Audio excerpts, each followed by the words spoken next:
अस्सलाम वालेकुम जी viewers. School education department STI के इंटरव्यू दिसंबर 6-7 को कंडक्ट किए जा रहे हैं। मुतलका जो डिस्ट्रिक्ट एजुकेशन अथॉरिटीज़ हैं उन्होंने कमेटीज़ बना दी हैं। कैंडिडेट्स के लिए यही इन्फॉर्मेशन है कि जो रेलिवेंट स्कूल है वहाँ पे ही आपका इंटरव्यू होगा।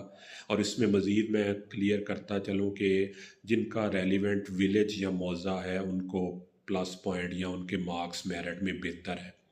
तो इसके साथ मज़ीद कौन सी डॉक्यूमेंट्स आपके पास होना बहुत ज़रूरी है। सबसे पहले फ़ी पेड ओरिजिनल चालान जो है उसके बगैर किसी भी सूरत आपका इंटरव्यू नहीं होगा। उसके बाद आपकी ओरिजिनल एकेडमिक प्रोफेशनल डॉक्यूमेंट्स जो हैं जिसमें CNIC भी शामिल है वो आपके पास होना चाहिए। बाकी इंटरव्यू के वाले से आप ड्रेस कोड उसको फॉलो करें। और मज़ीद जो प्रीवियस वीडियोस में मैं इंटरव्यू के वाले से चीज़ें शेयर करता रहा हूँ कि आपको अपने रेलिवेंट जो प्रोफेशन है, quality of a good teacher और उसके अलावा क्लास मैनेजमेंट और जो आपका सब्जेक्ट है, इन चीज़ों को आपको अच्छी तरह पढ़ के जाना चाहिए।